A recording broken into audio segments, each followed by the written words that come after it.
Hello student, कैसे हैं आप लोग। आई होप अच्छे होंगे, एंजॉय कर रहे होंगे और पढ़ाई भी कर रहे होंगे। आज हम लोग स्टार्ट करेंगे time spend bye a particle in a magnetic field. ठीक है, इससे पहले हम लोगों ने जो स्टडी किया था कि अगर कोई मैग्नेटिक फील्ड है, suppose that this is a magnetic field direction of magnetic field inside magnetic field, और कोई पार्टिकल क्यू है और v वेलोसिटी से मूव कर रहा है। तो उस केस में जो पार्टिकल के द्वारा रेडियस मैग्नेटिक फील्ड में r इज इक्वल टू क्या था, mb over Q. It means particle कैसा मोशन करेगा, सर्कुलर मोशन करेगा। और टाइम पीरियड भी निकाला था, t is equal to 2πm over Q. इस चीजों को हमने कैलकुलेट किया था। जब पार्टिकल कंप्लीटली सर्कुलर मोशन करता है तो रेडियस उसकी इतनी होती है, टाइम जो पार्टिकल स्पेंड करता है वो किस पे डिपेंड करता है, 2πm ओवर क्यू बी। ये कब, जब पार्टिकल है कंप्लीटली सर्कुलर मोशन कर रहा है। और अगर पार्टिकल किसी एंगल से सेंड किया जा रहा है या वो कंप्लीटली सर्कुलर मोशन नहीं कर रहा है या सर्कुलर मोशन इनसाइड कर रहा है, आउटसाइड नहीं कर रहा है, तो बहुत सारे फंडामेंटल है, उसके बेस पे हम लोग आज स्टार्ट करेंगे।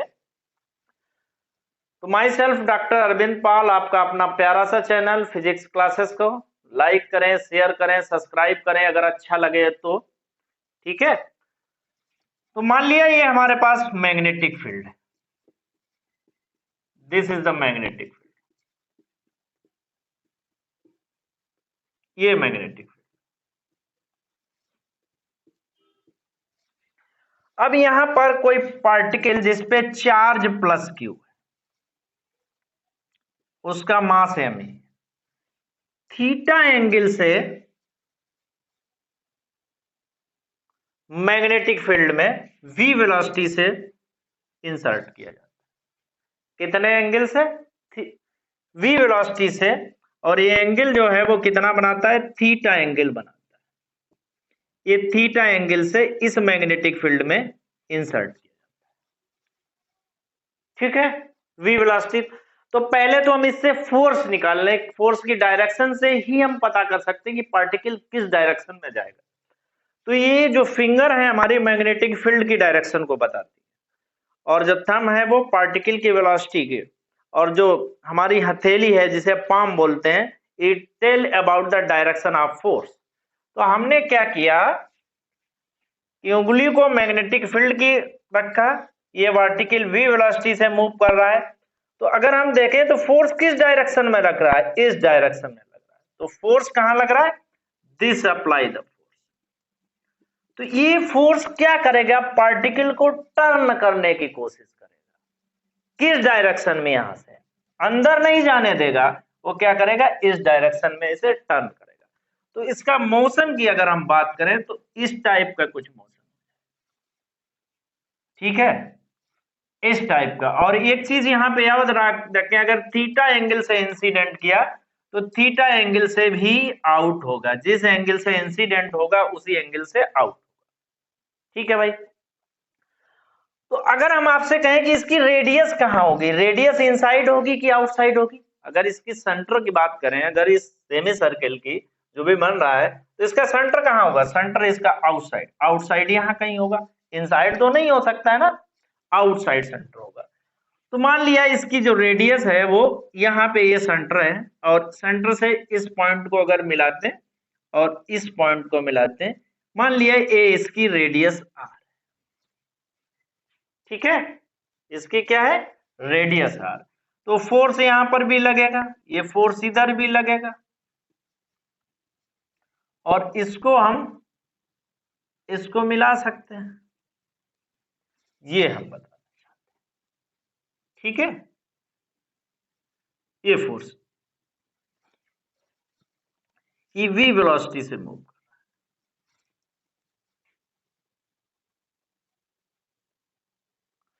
तो हमें बेसिकली पता क्या करना है, ये चीज बहुत जरूरी है कि तभी तो आप कुछ जज कर पाएंगे। हमें ये कितना एंगल बना रहा है, इस चीज को हमें, ये एंगल और ये एंगल पता चल जाए, ये तो हमें कैलकुलेट कर लेंगे कितना है।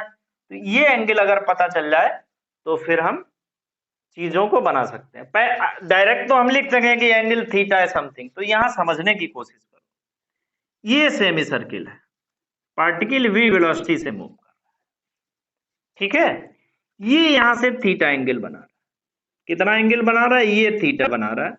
और ये भी एंगल कितना है यहां से? ये भी थीटा एंगल। मैंने यहां पे साइड में बना दिया, ठीक है। दूसरा एक परपेंडिकुलर डान किया गया, तो ये इसका परपेंडिकुलर, ये, ठीक है। तो ये 90 है, ये 90 है, 90। तो ये टोटल एंगल की अगर हम बात करें, ये टोटल एंगल ये कितना है? 90, ठीक है। ये टोटल एंगल कितना है? 90 डिग्री। एक एक चीज को मैं यहां पे आपको बताने की कोशिश करूंगा। ये एंगल 90 डिग्री। अच्छा, टेंजेंट से जब भी कोई रेडियस, ये ये आर, ये टेंजेंट, यही तो है। ये टेंजेंट्स और ए आर आपस में कैसे होते हैं? टेंजेंट और रेडियस ये भी 90 डिग्री। टेंजेंट इट मींस ये वाला एंगल भी कितना है? ये वाला एंगल समझने की कोशिश करो भाई। ये वाला एंगल कितना है? ये भी 90 डिग्री। कितना? ये भी 90 डिग्री, ठीक है। ये वाला एंगल कितना है? 90 डिग्री। तो ये एंगल अगर हम आपसे पूछें कितना होगा, ये वाला एंगल कितना होगा? 90 माइनस थीटा, 90 माइनस थीटा। तो ये वाला एंगल कितना होना चाहिए? ये एंगल थीटा होना चाहिए, ठीक है। सिमिलरली यहां पर भी उतने एंगल हो जाएंगे, ये थीटा। तो हम आपसे अगर डायरेक्ट यहां पे लिखें कि एंगल कितना है? थीटा। ये एंगल कितना है? Theta,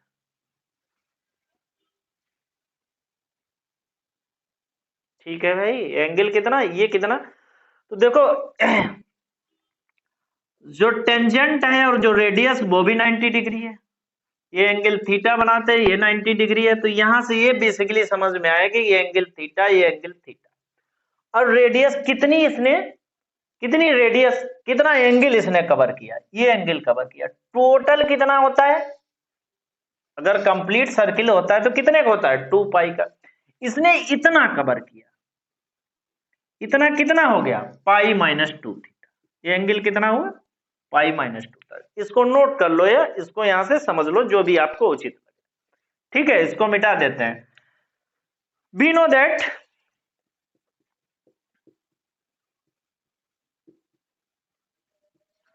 for complete circle,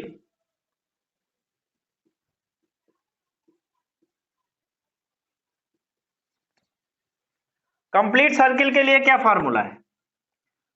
2 pi m over cube. It means complete circle कितना है? 2 पाई के लिए कितना है? 2 पाई एम ओवर क्यूब। 1 के लिए कितना हो जाएगा? 1 के लिए हो जाएगा एम ओवर क्यूब। और यहां कितना है? हमें निकालना है पाई माइनस 2 थीटा के लिए। पाई माइनस 2 थीटा के लिए कितना हो जाएगा? M over QB into pi minus 2 theta. ये टाइम पीरियड होगा इनसाइड, ये जितनी देर रहेगा, ठीक है। M over QB pi minus 2 theta, ठीक है भाई। इतनी बात समझ गए कि नहीं? तो हमें बेसिकली इस एंगल को डिफाइन पता करना है। वो अगर कैलकुलेट हो जाएगा तो कोई दिक्कत नहीं। आते हैं भाई सेकंड क्वेश्चन पे। क्वेश्चन 2, क्वेश्चन 2 ये कह रहा है कि सपोज दैट ये हमारे पास मैग्नेटिक, अब डायरेक्ट करेंगे एक चीज तो समझ गए। ये हमारे पास मैग्नेटिक, और किसी पार्टिकल को जिसपे चार्ज Q है, उसका मास m है, यहां से v वेलोसिटी पे फेंका जाता है। ये v वेलोसिटी से मूव इस डायरेक्शन में। सपोज दैट ये जो एंगल है वो थीटा बनाता है। ये कितना है? ये एंगल जो है वो थीटा है। ये एंगल थीटा है, ये एंगल थीटा है। ठीक है, इसको सही से बना देते हैं।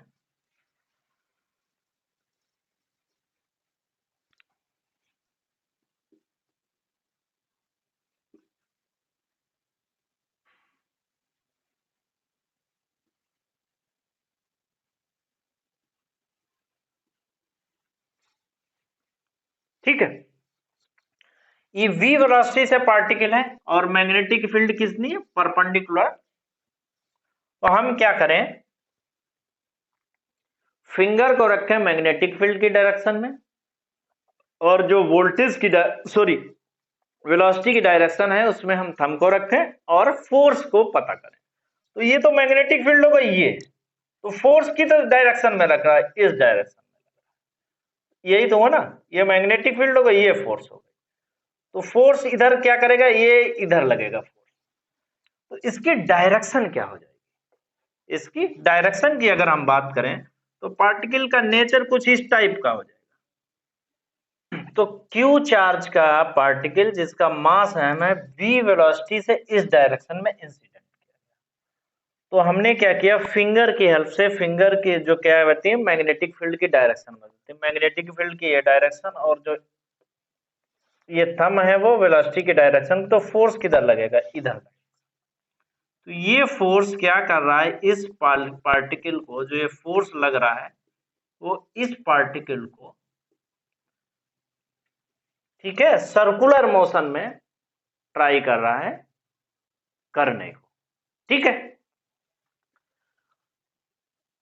तो अगर हम इस सर्किल को कंप्लीट करें तो इसकी रेडियस या सेंटर इनसाइड होना चाहिए या आउटसाइड होना चाहिए। अभी हमने देखा आउटसाइड था, अगर इसको कंप्लीट करेंगे तो इसका रेडियस कहाँ होना चाहिए, इनसाइड होना चाहिए, यहाँ कहीं पे इसका रेडियस होना चाहिए, यहाँ कहीं पे इसका रेडियस होना चाहिए। सपोज दैट इसका रेडियस जो है वो r है,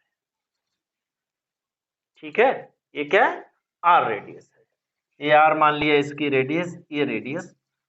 तो हमें एंगल अभी या तो हम कैलकुलेट करें या तो प्रीवियस मेथड से हमें पता है कि एंगल कितना है, ये भी थीटा हो जाएगा, एंगल कितना हो जाएगा, थीटा हो जाएगा, और ये एंगल कितना हो जाएगा, ये हमने कैलकुलेट किया था, कितना था, पाई माइनस 2 थीटा, तो ये कितना हो जाएगा, पाई प्लस 2 थीटा। तो पाई प्लस 2 थीटा एंगल की वजह से ये क्या करेगा, ये सर्किल को कंप्लीट करेगा। तो कितना रोटेशन हुआ इसमें, पाई प्लस 2 थीटा की वजह से रोटेशन। ठीक है, तो क्योंकि हमें कंप्लीट सर्किल के लिए, फॉर कंप्लीट सर्किल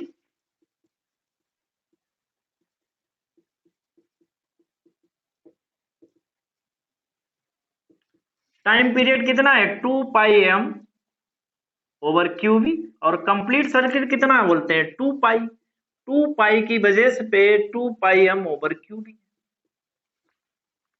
1 की वजह से कितना हो जाएगा, 2 pi m over Q B into 1 upon 2 pi, तो ये कैंसिल हो जाएगा, तो एम ओवर क्यू पाई बचेगा।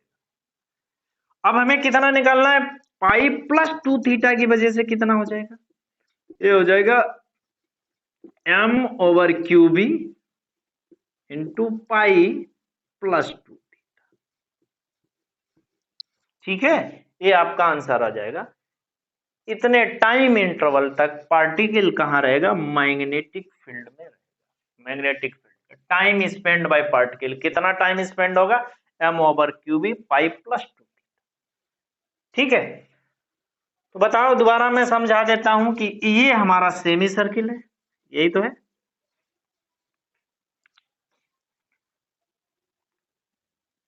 ये थीटा एंगल है, ये थीटा एंगल है, ये आपका कितना है, तो ये कितना है, ये 90 डिग्री है, ये आपका रेडियस r है, ये आपस में 90 डिग्री है, क्योंकि टेंजेंट अगर हमें यहां से ड्रा करें, ये टेंजेंट ये कितना है, ये 90 डिग्री, ये थीटा है, ये टोटल कितना है, 90 डिग्री। ठीक है, तो ये वाला एंगल कितना हो जाएगा, ये वाला अगर हम बात करें, ये हो जाएगा 90 माइनस थीटा, तो ये वाला एंगल कितना हो जाएगा, थीटा, जो कि हमने यहाँ पे लिखा हुआ है थीटा। ठीक है, इतनी बात समझ में आ गई। ओके, हम नेक्स्ट क्वेश्चन करते हैं।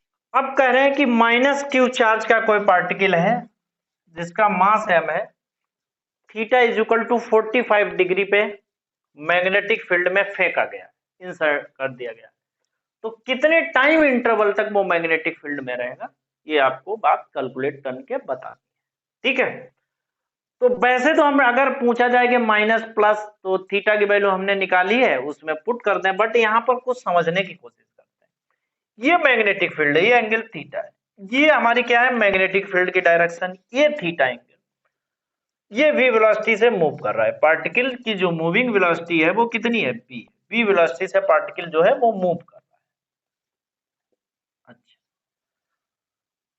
तो ये मैग्नेटिक फील्ड, ये थीटा v वेलोसिटी से मूव हो गया। अब मैं फोर्स किधर रख रहा है, ऊपर की direction, upper direction, but particle कैसा है, निगेटिव। तो निगेटिव पार्टिकल का जो फोर्स है वो पॉजिटिव पार्टिकल के जस्ट अपोजिट में। तो हम तो अभी तक जो फोर्स कैलकुलेट कर रहे थे वो पॉजिटिव चार्ज पार्टिकल, यहाँ चार्ज पार्टिकल निगेटिव है, तो फोर्स किधर लगेगा, इस डायरेक्शन में। तो जब ये फोर्स इस डायरेक्शन में लगेगा, इसका मतलब ये वाला फोर्स इसे क्या करेगा, मैग्नेटिक फील्ड की डायरेक्शन में अलाइन करने की कोशिश करेगा। ठीक है, ये फोर्स तो क्या करेगा, उसे मैग्नेटिक फील्ड की डायरेक्शन में अलाइन करने, तो जिस एंगल से इंसिडेंट होता है उसी में एंगल से आउट भी होता है। तो थीटा जो 45 एंगल से इंसिडेंट हुआ, तो 45 एंगल से ही ए आउट। ठीक है भाई, बात इतनी समझ में आ गई कि नहीं। तो इसको थोड़ा समझने के लिए यहां से, तो मान लिया ये हमारी जो है वो वेलोसिटी v वेलोसिटी से मूव कर रहा है, तो ये थीटा है, ये थीटा है, तो ये कितना हो जाएगा, ये हमने मान लिया। तो ये वाला, इसकी रेडियस कहाँ होगी, इनसाइड होगी, ये सपोज दैट आर है, ये आर है, तो एंगल कितना हो जाएगा, ये भी 45 हो जाएगा, ये भी 45 हो जाएगा, और ये कितना हो जाएगा, ये हो जाएगा आपका पाई माइनस 2 थीटा, और थीटा यहाँ पे कितना, यही तो है, theta is equal to 90 degree, pi minus 90, ये तो हुआ पाई माइनस 90 डिग्री हो गया। तो पाई माइनस 90, इसका मतलब ये हो गया, कंप्लीट सर्किट के लिए है 2 पाई के लिए वैल्यू कितनी है, 2 pi m over Q B, एक के लिए 1 के लिए कितने हो जाएगी, एम ओवर क्यू बी हो जाएगी, और इसके लिए कितनी हो जाएगी आपकी, पाई माइनस 90 के लिए ये हो जाएगी आपका M over Q B into pi minus 90। Pi minus 90 को ये भी लिख सकते हैं M over Q B into pi by 2। ठीक है, इतनी बात समझ गए कि नहीं। तो या तो इसको कैलकुलेट करो या डायरेक्ट फार्मूले में पुट करो। तो एक क्वेश्चन है, उसको पहले नोट करते हैं, उसके बाद में करते हैं। नेक्स्ट टॉपिक है angle of emergence and time period spend in magnetic. कोई पार्टिकल है, उसका इमरजेंस एंगल कितना होगा और कितना टाइम पीरियड उसने मैग्नेटिक फील्ड में स्पेंड किया, उस पर कुछ न्यूमेरिकल प्रॉब्लम है। तो पहला है find the value of theta and time spend. Theta की वैल्यू हमें निकालना है और कितना उसने टाइम स्पेंड किया, इस चीज को बताना है। पहला वाला केस है, अगर डी की वैल्यू m ओवर 2 क्यूबी हो, m ओवर 2 क्यूबी हो, तो सोल्यूशन में देखते हैं।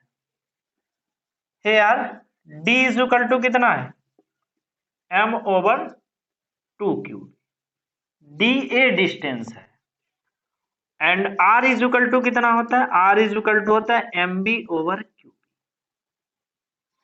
r is equal to mb over QB. तो यहाँ d इज इक्वल टू कितना हो जाएगा, d अगर यहाँ से वैल्यू निकालें, d कितनी है, r बाई 2 के बराबर। मतलब ये जो डिस्टेंस है, जो रेडियस पार्टिकल की है, उससे कितनी है, हाफ है। तो सीधी सी बात, पार्टिकल यहां तो जो भी ट्रेजेक्टरी मोशन होगा वो यहां नहीं होगा, वो आउटसाइड, कहां होगा, आउटसाइड होगा। If d is equal to R होता, d है वो r के बराबर होता है, तो पार्टिकल का बिहेवियर कैसा होता है, अगर d is equal to R होता तो पार्टिकल यहां से एंट्री करता और ये सर्कुलर मोशन, ये क्या बनाता, सर्कुलर मोशन। इस टाइप का, ये आर होता है, ये आर होता है, ये आर, तो सेमी सर्कुलर मोशन ये आपका बन जाता है। बट यहाँ d is equal to R by two है। ये चीज कब वैलिड है? ये चीज जब वैलिड है, ये कब? जब d is equal to R के बराबर, तो सेमी सर्कुलर इनसाइड बनाता। बट यहाँ पे d is equal to R by two है, तो ये चीजें थोड़ा और कॉम्प्लिकेटेड हो जाती है। इसका मतलब पार्टिकल बाहर ही चला जाएगा, वो इसमें सर्किल नहीं करेगा। सिंपल से बात है। तो हमारे पास क्या क्या चीजें हैं, इसी में इसे बनाने की कोशिश करें। d is equal to R by two की पोजीशन,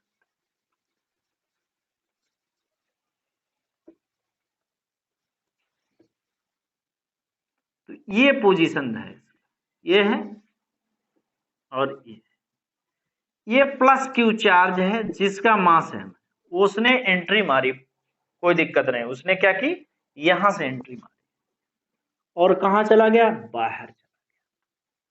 तो वो एंगल पूछ रहे हैं कितना इमर्ज एंगल बनेगा, ये एंगल आपसे पूछ रहे हैं कितना।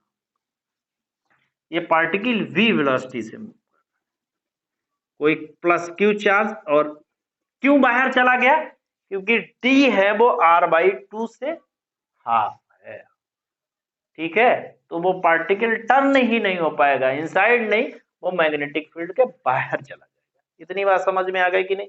ठीक है, ये इसकी वेलोसिटी कितनी है, b है, ये डिस्टेंस d है, और टेंजेंट, ये टेंजेंट और रेडियस एक दूसरे से एंगल कितना बनाते हैं, 90 डिग्री बनाते हैं, ये तो पता ही होना चाहिए। तो ये टोटल एंगल कितना है, ये वाला टोटल एंगल, ये वाला टोटल एंगल है वो 90 डिग्री।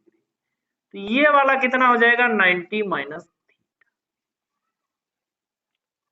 ठीक है। ये कितना हो जाएगा, 90 माइनस थीटा।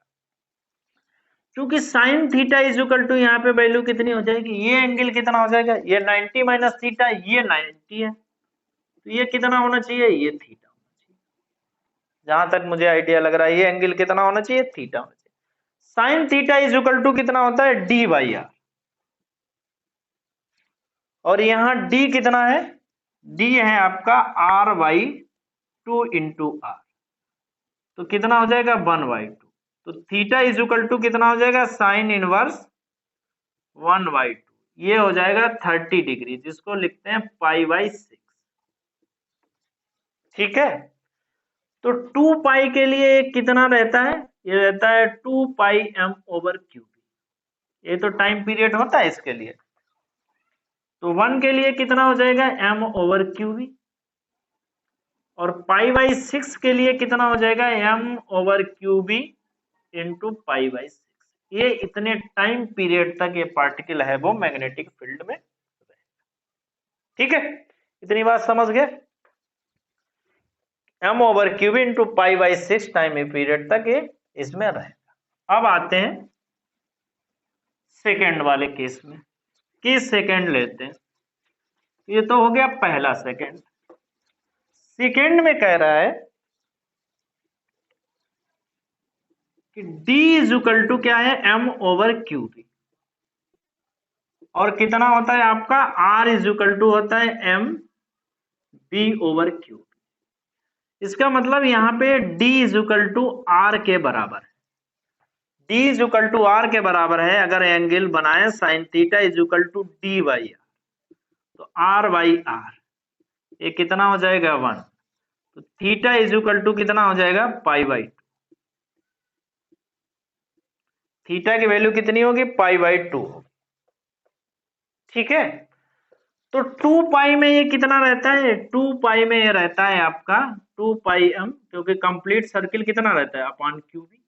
1 के केस में कितना रहेगा, m ओवर क्यू बी, और पाई बाई 2 के केस में कितना time period, m over Q B into pi by 2। इतनी बात तो आप लोग समझ गए हो।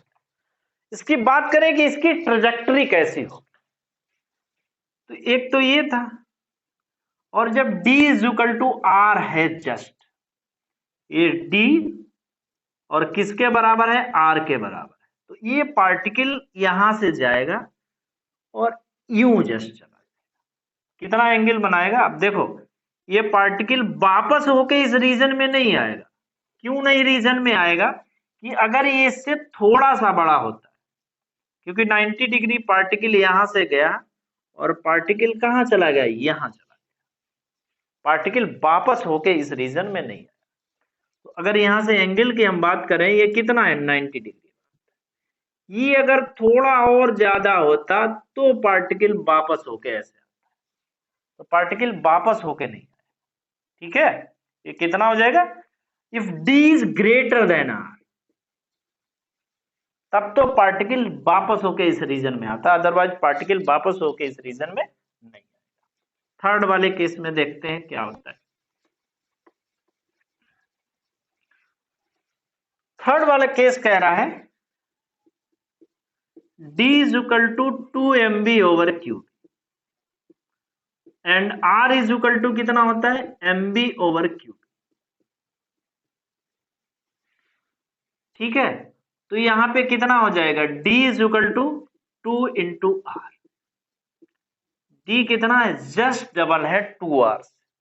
D is equal to 2R। अगर साइन थीटा यहाँ पे वैल्यू निकालें, sine theta is equal to d by r, d की value 2 by r over r, ये 2 हो जाएगा।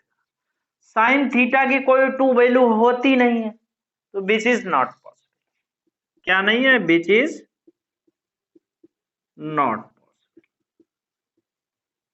ये तो पॉसिबल हो ही नहीं सकता, क्योंकि थीटा की वैल्यू साइन की मैक्सिमम वैल्यू होती है वो 1 होती है, और यहाँ पे कितनी आ रही? 2, तो जो कि पॉसिबल नहीं हो सकता है। ठीक है, तो एक तो कंडीशन है डी जो ग्रेटर देन है वो आर से, D is greater than R. तो इस केस में क्या हो सकता है? D is greater than R. तो देखो भाई क्या होगा।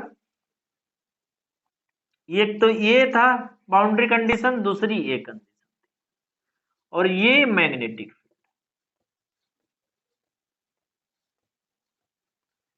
D is greater than R के केस में क्या था कि पार्टिकल क्या किया? यहां से गया और ग्रेटर देन है, तो पार्टिकल रिटर्न होके इस पोजीशन, जिस एंगल से बेसिकली जाता है उसी एंगल से रिटर्न हो जाता है। ये आपकी सपोज दैट रेडियस आर, तो ये एंगल कितना बनेगा? 180। ये तो हुआ ये एंगल, तभी तो कंप्लीट सर्किल हो सकता है इस एंगल से। तो इसका मतलब 2 पाई टाइम पीरियड के लिए जो वैल्यू है 2 पाई एम ओवर क्यू भी है, ये तो कंप्लीट सर्किल बनाता है। यहाँ पे कितनी पाई है, तो 1 के लिए कितना हो जाएगा? 2 पाई एम ओवर क्यू भी,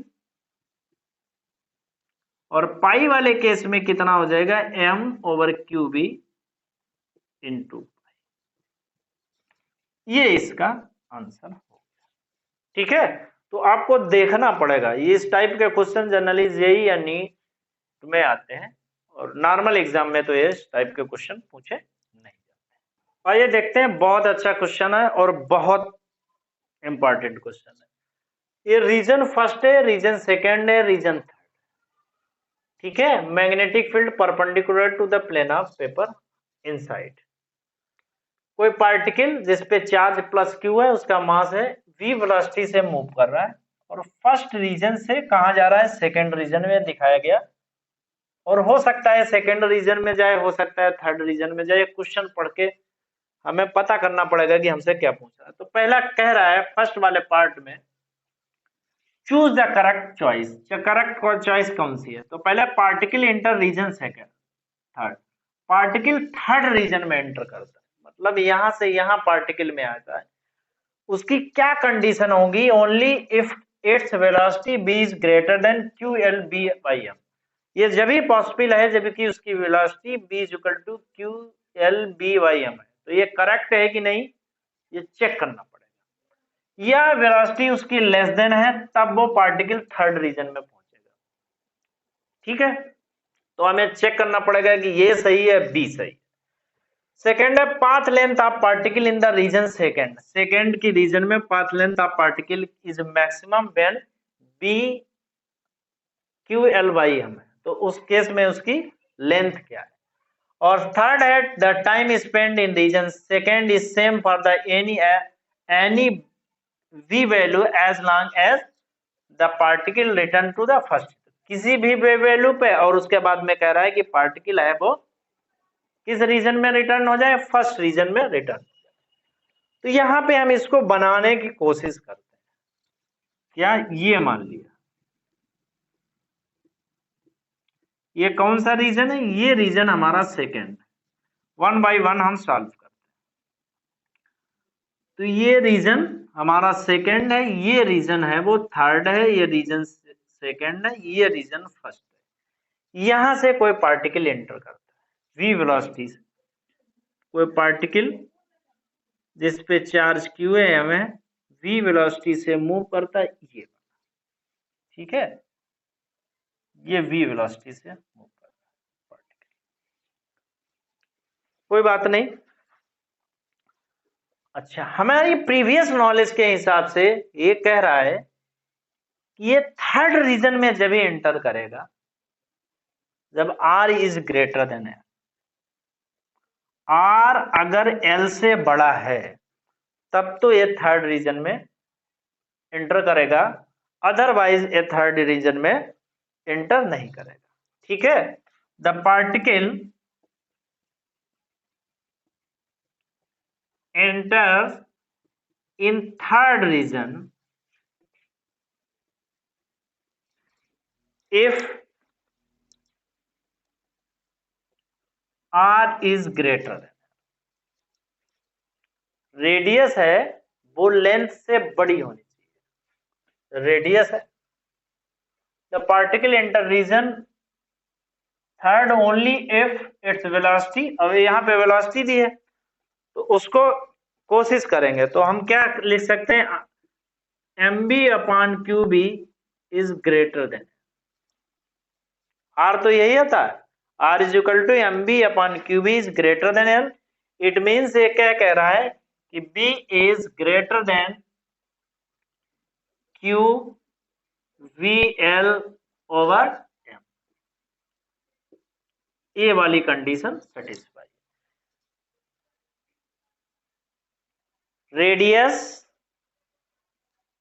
particle enter in region third only if its velocity is greater than, so r is greater than l, the particle will enter in the region third when if r is greater than l, radius है वो length से ज्यादा है तब तो वो third region में enter करेगा, अदरवाइज नहीं करेगा। तो ए तो सही हो गया, इसका मतलब ए क्या है, करेक्ट, और बी वाला क्या है, रॉन्ग।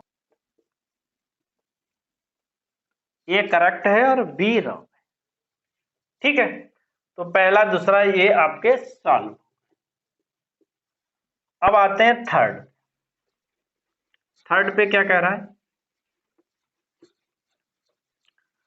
थर्ड में कह रहा है कि path length of particle in region second is maximum when b is equal to QLB over m, ये बात हमसे पूछ रहा है। इन पाथ लेंथ सेकेंड, तो पाथ लेंथ सेकेंड के लिए क्या कंडीशन हो सकती है, तो पाथ लेंथ सेकेंड के लिए तो ये कंडीशन होगी, ये पार्टिकल यहां से और इधर करके आ जाए, इसी केस में तो मैक्सिमम हो सकती है और किसी केस में तो मैक्सिमम होगी नहीं, तो ये इसका सेंटर हो जाएगा। ठीक है भाई, ये आपकी मैग्नेटिक फील्ड हो गई, इस केस में मैक्सिमम, तो V इज इक्वल टू क्या हो, QL ओवर M। तो path length of particle in region, तो R इज इक्वल टू कितना होता है, R इज इक्वल टू होता है MB ओवर QB, तो V इज इक्वल टू कितना हो जाएगा, V इज इक्वल टू हो जाएगा आपका QBR ओवर MB, और R यहाँ पे कितनी हो जाएगी, R मैक्सिमम जो है वो R है वो L मैक्सिमम के बराबर होगी, तो QVL ओवर ये वाला MB नहीं M, तो ये वाला आपका सही हो जाएगा। तो path length of particle in region है एक is maximum when this value is r is equal to mb over cube, it is value. ठीक है, तो ये किस टाइप का हो जाएगा, ये सेमी सर्किल हो जाएगा।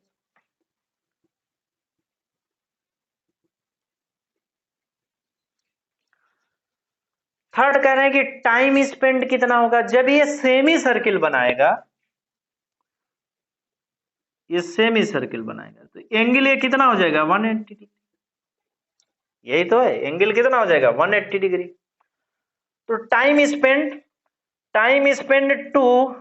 स्पेंड फुल सर्किल के लिए कितना होता है,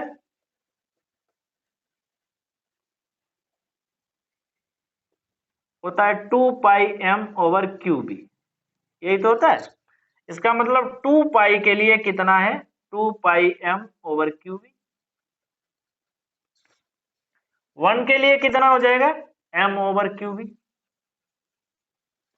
ठीक है, तो पाई के लिए कितना हो जाएगा, पाई का मतलब, तो पाई के लिए कितना हो जाएगा m over cube into pi. ठीक है, time spend t equal to आपको पता है कितना होता है, t इक्वल टू होता है आपका 2 पाई m ओवर क्यूब। ये किस लिए होता है, कंप्लीट सर्किल के लिए होता है, बट यहाँ पे सेमी सर्किल ही बन रहा है। ठीक है, तो हम 2 पाई m ओवर क्यूब कितनी, कंप्लीट सर्किल के लिए है। एक 1 के लिए कितना हो जाएगा m ओवर क्यूब और पाई के लिए कितना हो जाएगा m ओवर क्यूब इंटू पाई। तो इस टाइप की न्यूमेरिकल प्रॉब्लम ज्यादा से ज्यादा पूछी जा सकती है किसी एंट्रेंस एग्जाम में। ठीक है, तो आज लेक्चर को ये यही फिनिश करते हैं। अगर आपको अच्छा लग रहा है, इंफॉर्मेटिव है, तो लाइक करें, शेयर करें, सब्सक्राइब करें। Thank you so much.